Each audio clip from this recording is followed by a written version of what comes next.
இத பாருமா, அனாதை குழந்தைங்களுக்கு வாழ்வாதாரமோ செக்யூரிட்டியோ கொடுக்கறது என்னுடைய வேலை இல்ல. இதுக்கு சென்ட்ரல் கவர்மெண்ட்ல இருந்து ஆர்டர் வரணும். 2 வருஷமா நான் இதையே சொல்லிக்கிட்டு இருக்கேன். இன்னும் உனக்கு புரியலன்னா உன் வாயோட சேர்த்து காதும் செவிடாயிடுச்சுன்னு நினைக்கிறேன். யாரோ 2 பேர் காதல் வசப்பட்டு காமத்துல குழந்தைய பெத்து ரோட்ல விட்டு போனா அவங்கள காப்பாத்த சொல்லி நீ என்ன டார்ச்சர் பண்ற?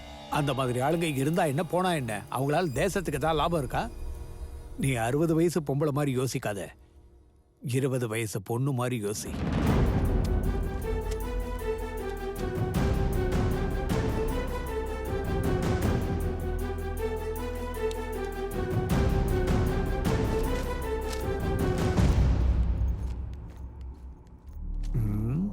எனக்கு மட்டும் வாய் இருந்தா உங்க அம்மாவை திட்டிருப்பேன், உன்ன மாதிரி ஆளுங்களை ஏன் பெத்தான்னு.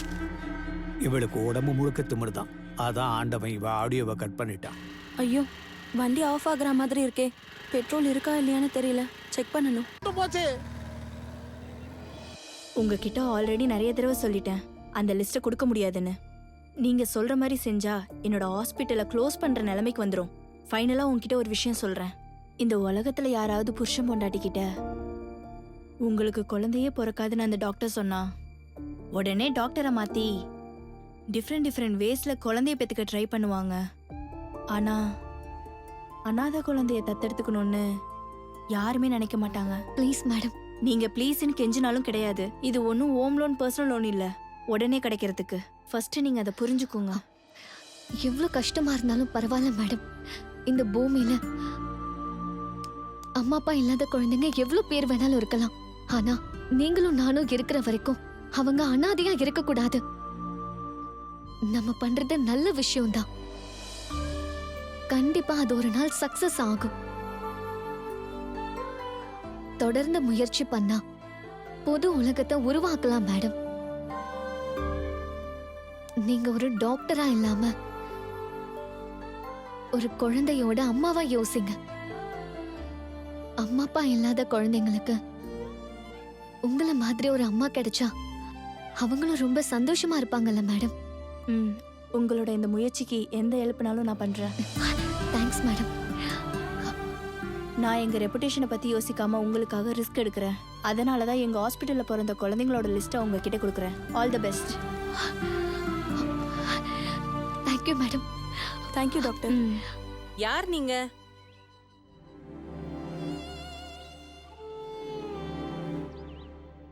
அனாதை குழந்தைங்கள தத்தெடுத்துக்க சொல்லி கேட்க நாங்க வந்திருக்கோங்க.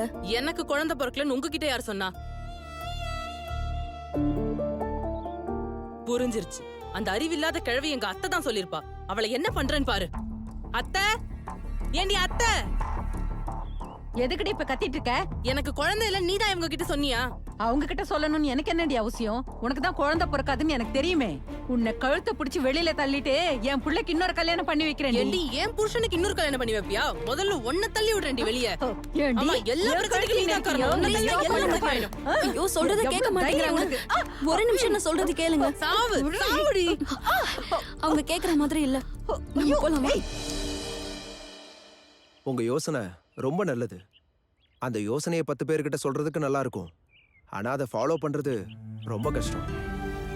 நல்ல விஷயம்னு தானே சார் எல்லாரையும் ஃபாலோ பண்ண சொல்றோம். உங்களை மாதிரி பெரிய ஆளுங்க ஒரு குழந்தைய தத்தெடுத்துக்கிட்டா கூட போதும் சார். உங்களை பார்த்து நிறைய பேர் இன்ஸ்பயர் ஆகி அவங்களும் தத்தெடுத்துப்பாங்க. அப்போ இந்த நாட்டுல அனாதை குழந்தைங்களே இருக்க மாட்டாங்க சார். என்ன இப்ப என் தங்கச்சி ஒரு குழந்தைய தத்தெடுத்துக்கணுமா? குழந்தை பிறக்கணும்னா எத்தனையோ வழி இருக்கு.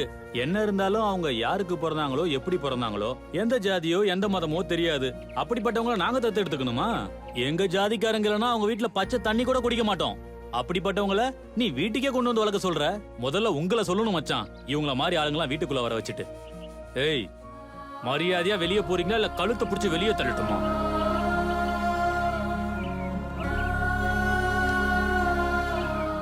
என்னம்மா இது? மச்சான் எத்தனை முறை சொன்னாலும் கேட்க மாட்டாரா?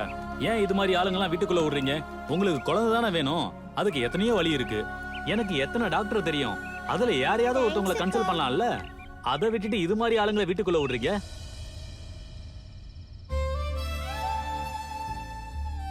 அக்கா, அம்மா என்ன இங்க இருந்து கூட்டிட்டு போக வருவாங்களா? அக்கா, அம்மா அப்பான்னு கூப்பிடுற அதிர்ஷ்டம் எங்களை மாதிரி அனாதைகளுக்கு இருக்காக்கா?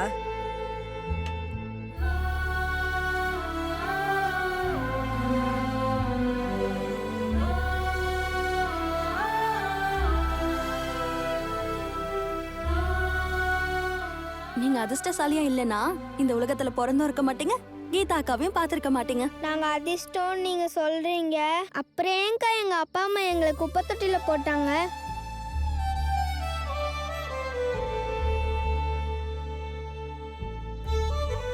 அசாம்ல கூட குப்பை தொட்டியில ஜோதின்னு ஒரு அக்காவை தூக்கி போட்டுட்டாங்க.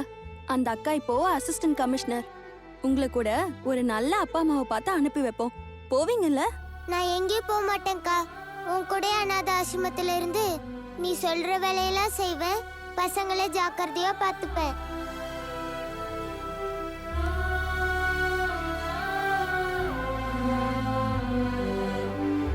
அனாதை குழந்தைங்கன்னு ஒரு பேரே இருக்க கூடாதுன்னு நாங்க முயற்சி பண்ணிட்டு இருக்கோம். நீ என்னடானா இங்கே இருந்து சேவை செய்யறன்ற? இனிமே நீ இந்த மாதிரி பேசினா அக்கா உனக்கு பனிஷ்மெண்ட் கொடுப்பாங்க.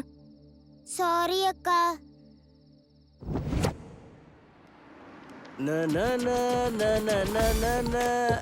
ஸ்பாட்டுக்கு வந்துட்டோம் சார். இங்க எதுக்கு சார் நம்ம வந்திருக்கோம்? இங்க ஏதாவது ஃப்ரீயா சாப்பாடு தரேன்னு சொன்னாங்களா? இல்லனா உங்களுக்கு டைரக்ஷன் சான்ஸ் கிடைக்காம ஒரு நாயா இல்ல சார் ஒரு நாயா ஜாயின் பண்ண வந்திருக்கீங்களா சார்? தவளு, நான் ரொமான்டிக் மூட்ல இருக்கேன்றதுனால உன்னோட பஞ்செல்லாம் எனக்கு ரோஜா பூ மாதிரியே தெரியுதுடா. வா போலாம். இங்கதான் எங்கேயாவது இருக்கணும். அது அங்க பாரு, அங்க பாரு.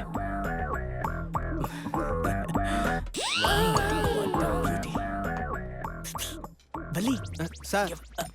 சார் என்ன சார் இப்படி அலைஞ்சிட்டு இருக்கீங்க? அந்த ஃபிகருக்காகவா இல்ல அந்த சாப்பாடுக்காகவா சுத்தமா புரியல. பாரா என்னோட வள்ளிய. சைடு ஆங்கிள் பார்க்க முந்திரி பழம் மாதிரியே இருக்காடா. அதே ஃப்ரண்ட் ஆங்கிள் பார்த்தா கத்திரிக்காய் மாதிரி இருக்கா சார்? இல்ல கோவக்காய் மாதிரி இருக்கா? வெண்டைக்காய் மாதிரி தான் சார் இருக்கா? சாம்பார் வைக்க தாண்டா நீ லாய்க்கு. முந்திரி பழம்டா யாழு. பூசணிக்காய் மாதிரி இருக்கா சார்? திருஷ்டி சுத்தி மண்டையில போய் உடைக்க. சும்மா பப்பாளி பழம் மாதிரி இருக்காடா. இந்தாமா ஆரஞ்சு பழம். ஹாய். Excuse me sir. என்ன பேச போறாதுன்னு தெரியலையே. வள்ளி பாரா பாரா என் வள்ளிய. Hello sir. Hi sir. Hi. உங்களுக்கு என்ன வேணும்னு ஆர்டர் பண்ணுங்க சார். நீதான் வேணும். I love you. சார் உங்களுக்கு என்ன வேணும்னு ஆர்டர் பண்ணுங்க. பாத்தியாடா, அவ சிரிச்சு என் லவ் அக்செப்ட் பண்ணி வெளியில யாருக்கும் தெரியக்கூடாதுன்னு எப்படி கவர் பண்றா? உனக்கு தெரியலையா? இல்ல தெரியலையே சார். தெரியுது சார். சார் நீங்களே ஏதாவது ஒன்று ஆர்டர் பண்ணி கவர் பண்ணுங்க. Good idea. எனக்கு 2 பிரியாணி, 1/2 லிட்டர் தம்ஸ் அப். Okay sir.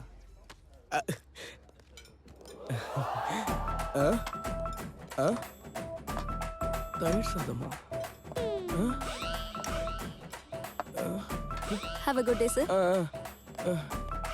இது என்ன சார்? பிரியாணி தம்ஸ் அப் ஆர்டர் பண்ணா இவ தயிர் சாதமும் டீயே கொண்டு வந்திருக்கா?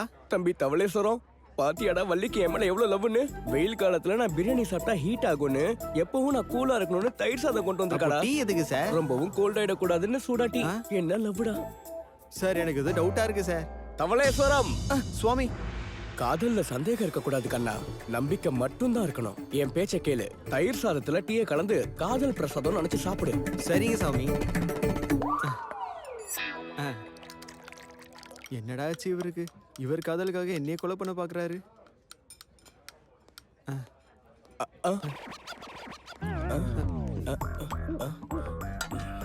தவளே சுவாமி, என் வள்ளி எங்கடா? அவ பின்னாடி ஒரு வழியா போய் 1/2 மணி நேரம் ஆகுது சுவாமி. அவ போன விஷயம் தெரிஞ்சும் என்கிட்ட சொல்லாம நீ பாட்டுக்கு தயிர் சாதத்துல டீயை கலந்து சாப்பிடுற. அப்படின்னா உன் கண்ணுக்கு நான் லூசு பையன் மாதிரி தெரியறேன். அப்பா வணக்கம்ண்ணா. நாளைக்கு பார்க்கலாம். ஐயா, என்னம்மா, ஏதாவது பணம் வேணுமா? என் பேத்தி கௌரிய காணுங்க ஐயா. ஐயா, போலீஸ் கிட்ட சொன்னாலும் கண்டுக்கவே மாட்டேங்கிறாங்க ஐயா. கௌரியா காணுமா? ஒரு நிமிஷம்.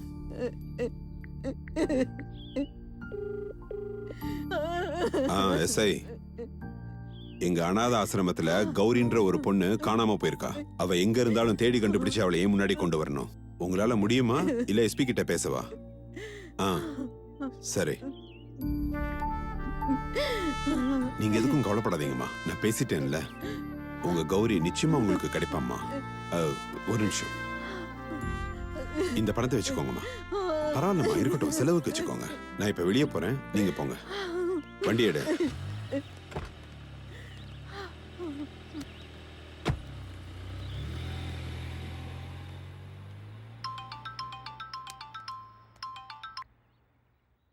அம்மா கீதா எங்க இருக்கம்மா?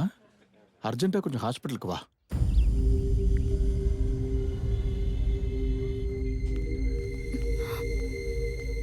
நரேஷ்க்கு ரொம்ப சீரியஸா இருக்கான்.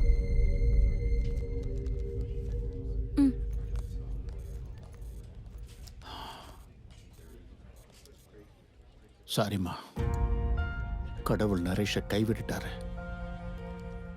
அப்பா அம்மாவை பிரிச்சு அனாதையாக்கினாரு. இப்போ அவன் உயிரை எடுக்க போறாரு. யாருக்கு எந்த நிமிஷம் உயிர் போகும்னு தெரியாது.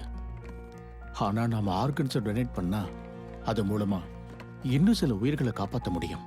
இப்ப நரேஷ்க்கு அந்த வாய்ப்பு இருக்கு. யோசிச்சு நல்ல முடிவா எடுமா.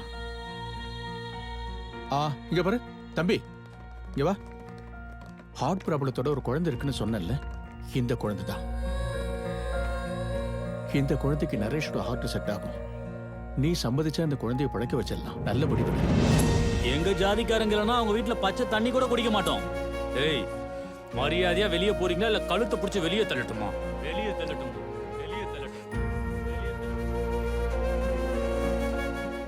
சார், நீங்க வேற ஜாதிக்காரங்க வீட்டுல பச்சை தண்ணி கூட குடிக்க மாட்டீங்கல்ல? நரேஷ் ஒரு அனாதை. எங்க பிறந்தானும் தெரியாது, யாருக்கு பிறந்தானும் தெரியாது, என்ன குலமோ என்ன மதமோன்னு தெரியாது. அப்படிப்பட்ட அவனோட ஹார்ட் உங்க பாப்பாக்கு தேவையா சார்? என்ன மன்னிச்சிருங்க, கோவத்துல வாய்க்கு வந்தபடியெல்லாம் பேசிட்டேன். என் குழந்தைய காப்பாத்திருங்க, ப்ளீஸ் காப்பாத்திருங்க. டாக்டர், நீங்களாவது அவங்க கிட்ட சொல்லுங்க. அவங்க விருப்பம். அன்னைக்கு உங்களை திட்டி வெளியே அனுப்புனது என்னுடைய தப்புதான். எங்க குழந்தைய காப்பாத்திருங்க ப்ளீஸ் மேடம். எங்க குழந்தைய காப்பாத்துங்க, எங்க குழந்தைய காப்பாத்துங்க மேடம்.